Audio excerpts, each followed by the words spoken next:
And I'm delighted to be joined by Michael Doyle, who is the sitting Fine Gael Councillor in the Callan Thomastown Area. Michael, you must have been very pleased with the tally results so far. We should have a first count at Callan Thomastown in the next 15 minutes. But by all indications, it's looking like you're going to get back. Yeah, absolutely. Delighted, I suppose, with the tally results anyway. And if they pan out, it's looking good in relation to holding on to the seat anyways, which was obviously delighted with, yeah. And it's a big constituency. You had to work kind of very clever to kind of divide it up, because there's no way the three of you could have covered it in its entirety. Yeah, no, absolutely. It's a huge constituency. From my point of view, I'm kind of down on the end of it. So, I mean, the ferry bridge is 5 miles away from me, and it's right up again New Ross, and that goes all the way up to Kilkenny City. Yeah. Graignamanagh is to the right of me, and it goes which is bordering with Carlow, and it goes all the way over to Callaghan, which is bordering with Tipperary. So it's a massive constituency. If you don't concentrate on a certain area around you, you could get swallowed up and not make the impact that you should. And I know local elections, they're very, very local. It's about the work you do on your ground in your local area. There's a lot of people that would vote for you. They'd vote for you in a local election, but general election could be a totally different ballgame. Did the change of leadership in Fine Gael make a difference? For me, absolutely, yeah. Simon Harris, I suppose, I think he brought an energy to it. The one thing that I would say is we on the ground as councillors kind of felt a little bit disconnected with the urban-rural thing, or if that's there or whatever, but that's what we felt.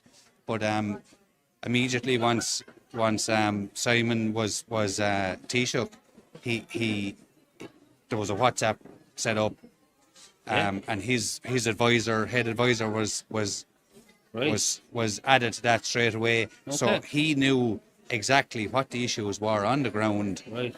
So we were bringing straight to the top level what the people were thinking on the ground, and he was able to react to that, and I think that's massive. That's really good. And when you think about it, you think in Inistee, this problem is kind of, unique to me, but then you see it, well, some in Tipperary, Wexford, in bits of Dublin, you think, God, that is starting to, then you realise when something like that, you're not on your own. No, absolutely, yeah. That WhatsApp group is it encompasses a huge area, so I mean, it gives an overall view of what, I suppose, not what Fine Gael are thinking, but it's like, if I was dependent on the Fine Gael vote, I'd be under pressure. Yeah. I need a variety of people to vote for me. You need a Michael Doyle vote. Absolutely. So to give that feedback to the leader of your country is hugely important, and I think it's brilliant. Absolutely. And Fine Gael, there's going to be changes in this constituency at the next election. You have John Paul Phelan stepping down. You have Phil Hogan, who was the EU Commissioner. Do you think you could see Phil Hogan maybe making a comeback? Is that possible, or do you think a new candidate is going to emerge for Fine Gael at the next general election here in Carlow Kilkenny? Yeah, to be fair, I suppose John Paul has served the county for a long time now at this stage, and as councillor, senator and TD, and has been excellent. Really good friend of mine. Went to school with him. We grew up together, won Leinster final together, to be fair. But soldier together. Absolutely. And but I suppose change will happen. Yeah.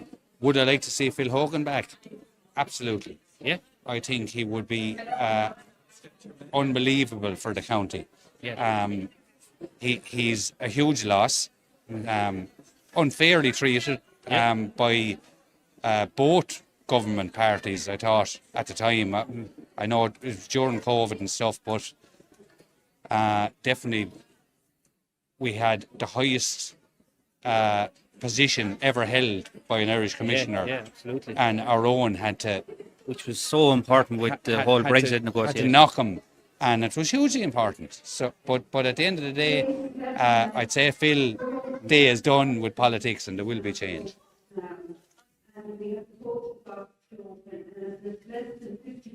Apologies.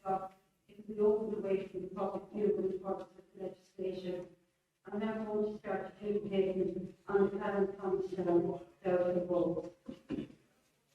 Okay. So I'll pass you over to my colleague, Paidi Manning. Well, Michael, I deliberately waited until you had a point in you before I asked you over. So, which is probably why you gave the answer about Phil like that, though. That's an interesting one. Yeah, no, I'm joking. Strategically, there's few like him. no, absolutely. He is a unique man. To be fair, if you look at Phil Hogan's record, when there was absolutely no money in Kilkenny or in the country, Phil Hogan delivered, and people recognise when you're able to deliver. When back in the downturn, say 07, 08, 09, Phil Hogan was able to keep the barracks open in Kilkenny, get an extension to Kilkenny Hospital, and provide that's absolutely massive to the people of Kilkenny. That's delivered. So I firmly believe had he stayed as in Ireland, I think the ring road that we keep talking about in Kilkenny, Yeah. I'd say the money would have been secured for that. absolutely, there's no doubt about it. I mean, there was a lot of political hullabaloo about the ring road. I mean, a lot of people spoke about funding for the ring road and protested against the ring road Yeah. within the city. They're elected in positions now and are in high positions in government now. Yeah. And when it came to it, they haven't delivered. And so that question is, It needs to be asked. who delivers? Phil Hogan delivered. Why aren't others? It would be difficult to see Phil come back to electoral politics after having claimed such a high position in Europe. It's nearly a demotion to go back to backbench TD, or even like Yeah, no, absolutely. I think, listen, hypothetically speaking, if Phil put his hat in the ring, he would be elected. 100%. But it's a hypothetical. Yeah, yeah, and it's unlikely. It's unlikely that he's going to get there or going to put his hat in the ring. But the reality is, the country needs politicians like Phil Hogan. They're direct. They make the call and they get on with it. And it's all about delivering. And Phil Hogan delivers. Yeah. Sorry. Okay. Yeah. No. You're in the council 10 years. Yeah. I've asked everyone is, what has been the highlight so far? There has been a few highlights, to be fair. I think one of the biggest things that I would say was in relation to rural investment. A lot of our work in the council, and it's something that we need to sit down as a council and discuss, is there is a substantial amount of funding being spent in the city. And I granted it's a marquee place, and it has to be marketed and invested in. But if you take a place like Graiguenamanagh,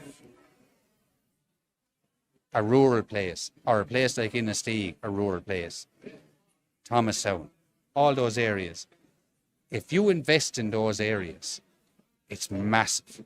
Get proper investment in rural areas is huge. Graiguenamanagh has got proper investment, so they've targeted. They have a hub down there now, and that whole area in Graiguenamanagh has absolutely exploded. And I'll quote Chap Clear in this. To be fair, it's like the Ibiza of Ireland. It is actually taken a whole new level altogether. So rural investment works. We need to invest in our rural towns and villages because they are struggling, but we need investment. I feel like the Paul there now. Michael's getting heavy. Well, Michael, thanks a million for taking the time out to talk to us here on the Irish Political Roundup. There should be the first count of the Callan Thomastown area in the next 5 to 10 minutes. So we wish you every success for that. And thanks a million for having a chat with us here. Thanks, Paul. You're very welcome.